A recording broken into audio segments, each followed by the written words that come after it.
Ва ағайын, күншығыстағы Алтай тауларынан басталып, күнбатыстағы Атырауға дейінгі аралықтағы ұлан ғайыр даланы алып жатқан қазақтың көп этносты елінің тең ортасындағы әлемге әйгілі елордасы Нұр-Сұлтан қаласының көршісі. Бабаларымыз кезінде шеткі бұлақ деп атаған, Асан қайғы атының ауыздығын алған, Байдалының билігі айтылған, самалы ескен Абылайдың сары белі, даңғайыр ақын Қайыптың жыр нөсері төгілген Арқа елінің жайлауы, кейін қоныстанушы жұрттың өзгеруіне орай Осакаровка аталған көп этносты ауданының бүгінгі күні ұлы күн, ұлағатты күн.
Здравствуйте, уважаемые друзья! Наш район празднует свое 80-летие, и мы приглашаем ознакомиться с его историей в наш музей.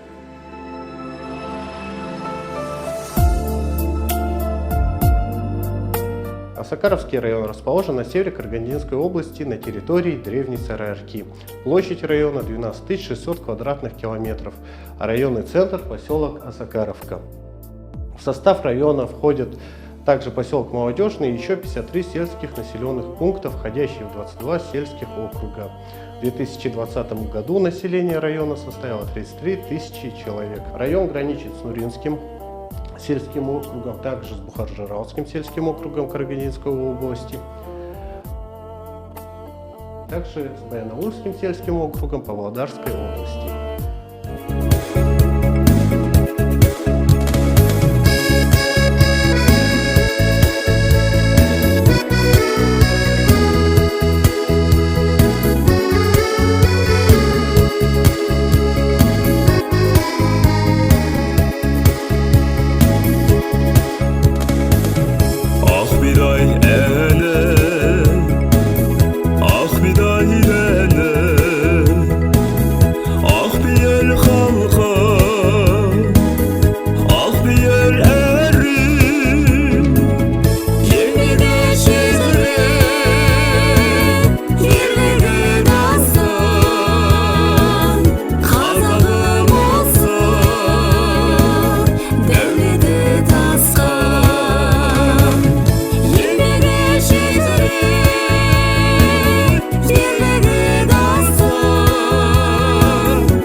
детских лет я песню поля помню, от нее на сердце так тепло.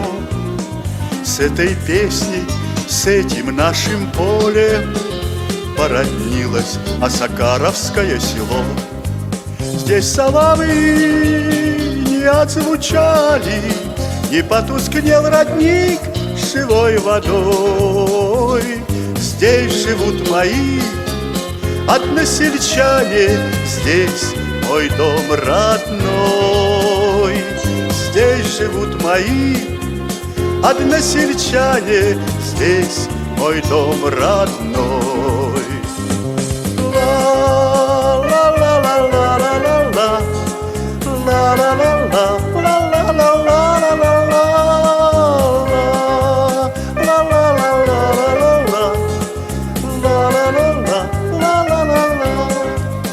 здесь усадьбы в яблоневых платьях, от березок улица светла.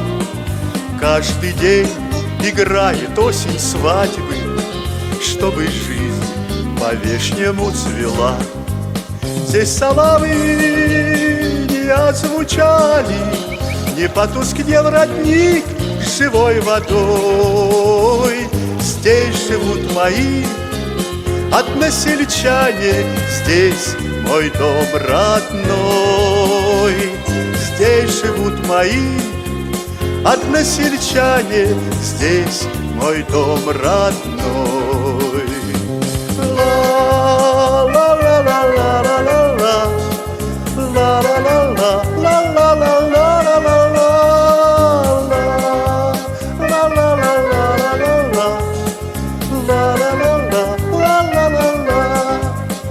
Может, где-то проще и спокойней, но другой на свете нет земли. Здесь мои прадедовские корни, здесь родятся правнуки мои. Здесь соловьи не отзвучали, не потускнел родник живой водой. Здесь живут мои односельчане, здесь мой дом родной.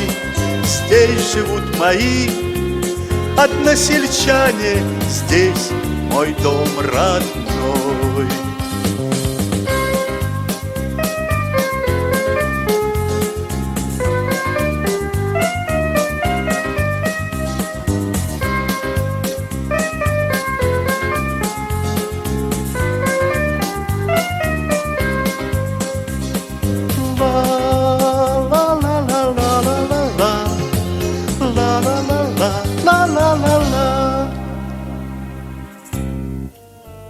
Соңғы 70 жылда Осакаров ауданында археологиялық зерттеулер жүргізіліп келеді. Материалдық мәдениеттің 179 археологиялық қазба жұмыстары табылды. Археологиялық қазба жұмыстары Мустье кезеңі мен неолит дәуірінде жататын тас дәуірінің 2 тұрағында жүргізіліп, қола дәуірінің 2 қонысы мен 2 қорымы зерттелді. Олардың ішіндегі ең танымалы Батпақ палеолит кешені. Қазіргі уақытта ескерткіш ағаштармен көмкерілген көркем шатқалдың көрінісіне ие. Ол өткен экскурсиялық туристік қызығушылық тудырады. Өйткені ол Алматы Нұр-Сұлтан Республикалық автожолының жанында орналасқан. Батпақ археологиялық тұрағы барлық әлемге танымал. Молодежный кентінен 40 шақырым жерде Бұйратау мемлекеттік ұлттық табиғи паркі орналасқан. Ұлттық табиғи парк 2011 жылы 11 наурызында құрылған. Парк құрғақ даланың субзональды типіндегі ерекше дала экожүйелерін, сондай-ақ полигонның оңтүстік шекарасында орналасқан ормандар мен қайың шоқырларды сақтау мақсатында құрылды. Паркте сүтқоректілердің 55 түрі, құстардың 154 түрі мекендейді. Өсімдіктердің 610 түрі өседі. Флора мен фаунаның көптеген түрлері Қазақстанның қызыл кітабына енгізілген.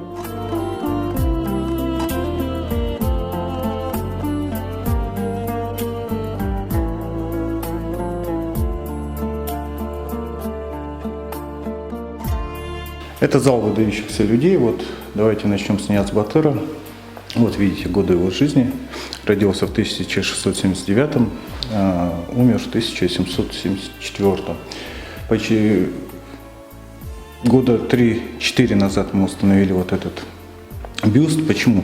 Здесь, знаете, да, есть на территории Осакаровского района горы Нияз. Это вот названо в честь него Нияз Батыра. Здесь была его ставка. Он был не только батыром, политик. Также помогал вернуть из плена Аблайхана. Вот, то есть человек очень известный, жизнь свою закончил наместником Туркестана.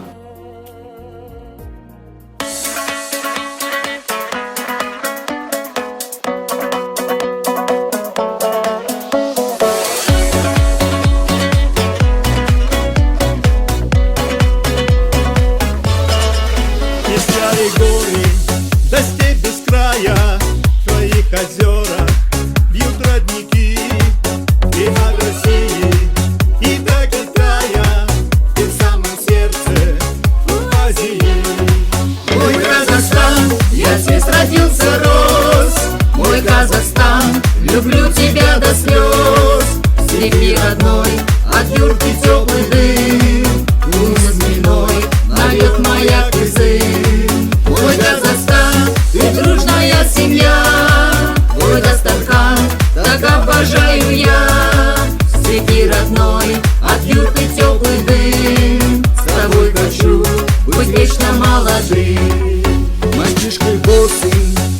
нравом росным бежал я к речке встречать рассвет. А голос звонкий одной девчонки не смог забыть я за столько лет. Мой Казахстан, я здесь родился, рос. Мой Казахстан, люблю тебя до слез. Степи родной, от юрты теплый дым, лумы хмельной налет маяк и зым. Мой Казахстан, ты дружная семья, твой Дастархан, так обожаю я. Степи родной, от юрты теплый дым, с тобой хочу быть вечно молодым.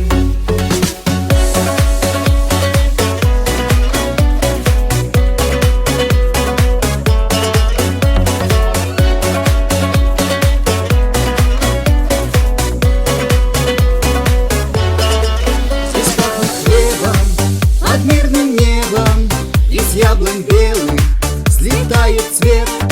Степным раздольем шумит застолье, и пусть так будет на много лет. Мой Казахстан, я здесь родился, рос. Мой Казахстан, люблю тебя до слез. В степи родной, от юрты теплый дым, лумы хмельной налет маяк и зым. Мой Казахстан, ты дружная семья, твой Дастархан, так обожаю я. В степи родной, от юрты теплый дым, с тобой хочу быть вечно молодым. Мой Казахстан, я здесь родился, рос.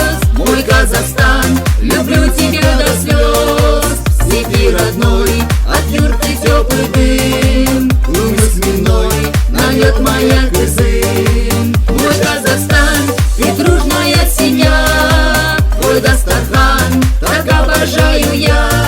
В степи родной, от юрты теплый дым, с тобой хочу быть вечно молодым. В степи родной, от юрты теплый дым, с тобой хочу быть вечно молодым.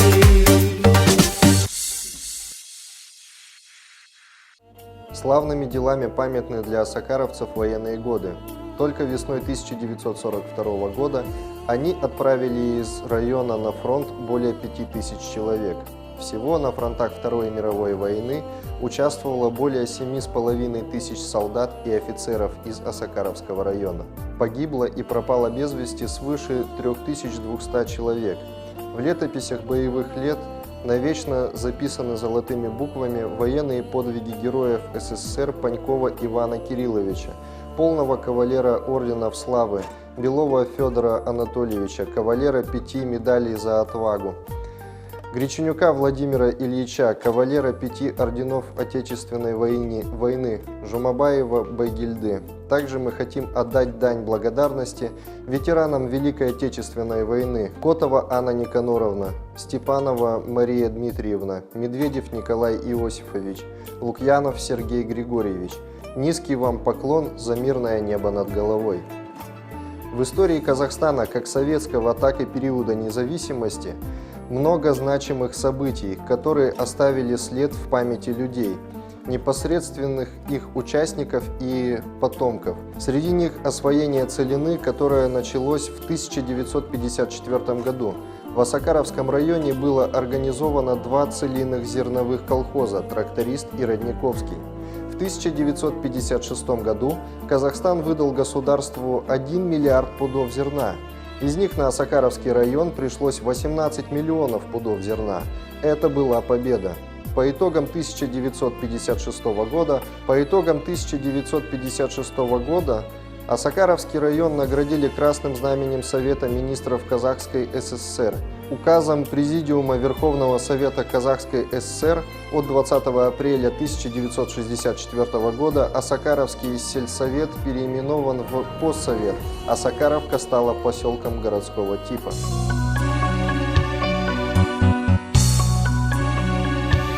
Даль великая, даль бескрайняя, за околицей и в судьбе. Я тебе, земля, низко кланяюсь, в бой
Отанымның көнін сүйем, түнін сүйем. Ағынды өзен асқар тауын, көлін сүйем. Отанымның қасиетті тілін сүйем, дінін сүйем. Құдіретті әнін сүйем, күйін сүйем. Отанымда жер бетінде дала бар ма, орман бар ма? Отанымда жер бетінде арман бар ма? Мен отанымда мәңгілікке сүйіп өтем, сүйіп өтем. Мен отанымда мәңгілікке сүйіп өтем, сүйіп өтем.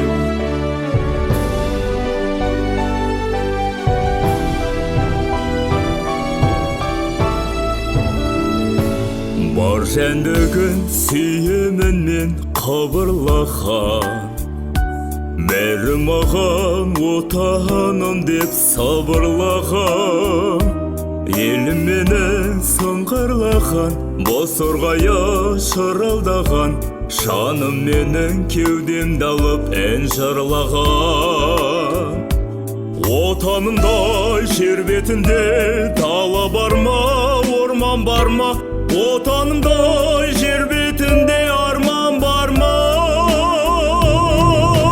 Мен отанымда мәңгілікке сүйіп өтем, сүйіп өтем. Мен отанымда мәңгілікке сүйіп өтем, сүйіп өтем.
Аудан аумағында екі қала құраушы кәсіпорын Қазақмыс корпорациясының молодежный көмір разрезі және Қаныш Сәтпаев атындағы канал бар. Молодежный разрезі ашық түрмен барлы көмірі алынады. Қаныш Сәтпаев атындағы канал құрылысы 1962 жылы бастау алған болатын. 1968 жылы пайдалануға берілді. Канал толығымен 1974 жылы берілді. Аудан ауыл шаруашылығы өнімдерін өндіру бойынша ірі және жетекші орындардың бірін алады.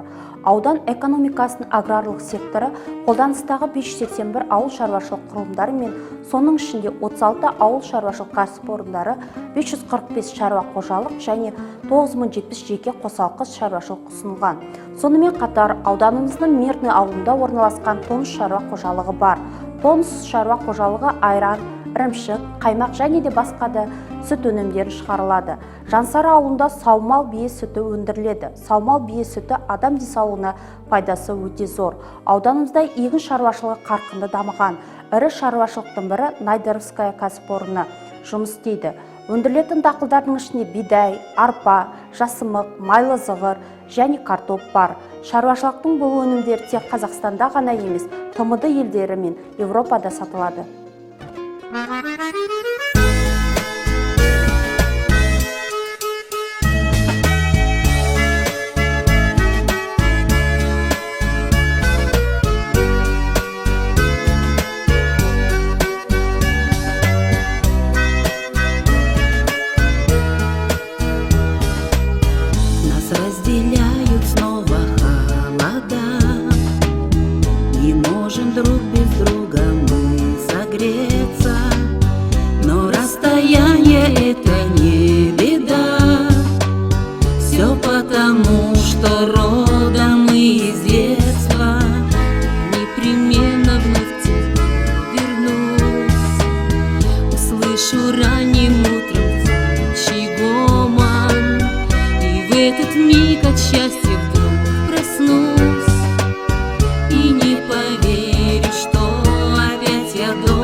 подать рукою.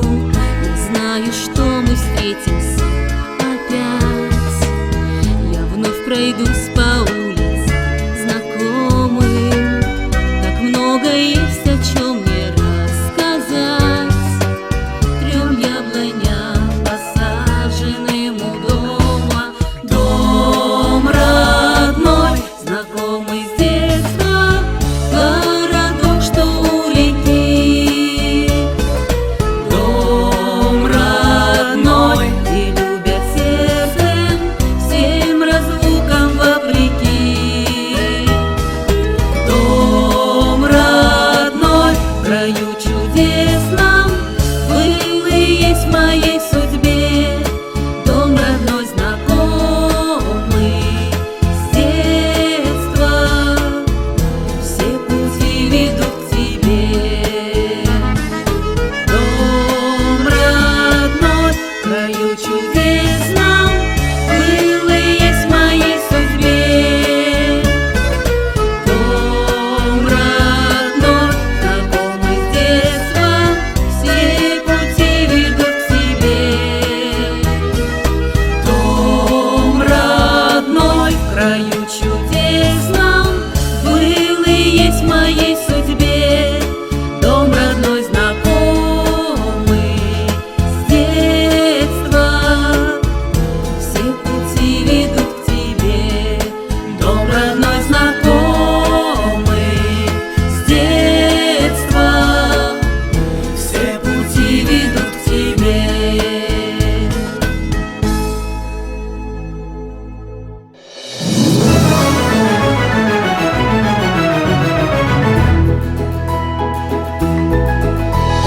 Сарарқа төріндегі жәннәтім сары белім, төсімде ойнақтатып тіршіліктерім бердің.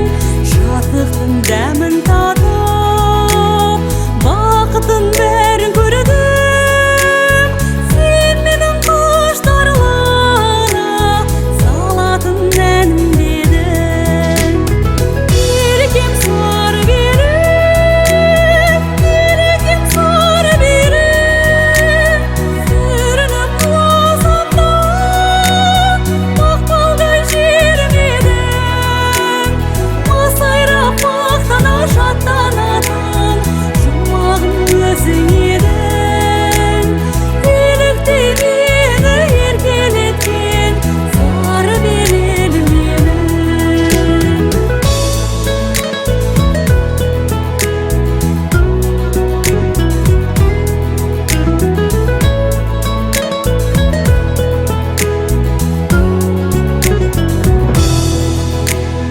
Бұл күнде сары белім, саңылқа мекен болдың. Санылса шаңырақ боп, бірлікті бекемдедің. Өзіңнің жүзінде тұр бедері берекемнің. Ошағы өзің болшы, мәңгілік мерекемнің. Еркем сары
Сары белде билік айтқан шын ерлер, Нияз батыр байдалы би кеменге, тамырына терең қарап үңілсе, тарихы бай халқы ұлы бұл елді. Күркее бір сары белім ауданым, жаса жайна егін алқап бау-бағым. Халқы бірлік ынтымақтың жолында, болашағы жастарының қолында. Өзендері шідертімен өлеңді, құндыз несіл ошағанды өтеді. Аса қарлы Абылай аспас сары белде, көп ұлтты ел туын биік көтерді. Күркее бір сары белім ауданым, жаса жайна егін алқап бау-бағым. Халқы бірлік ынтымақтың жолында, болашағы жастарының қолында.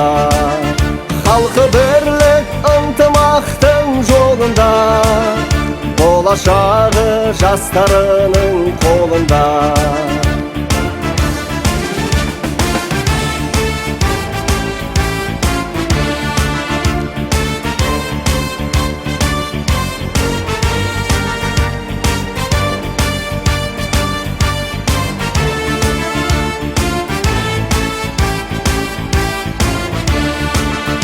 Татулық пен ынтымақтың отаны, ұл мен қызы өз елінің қорғаны.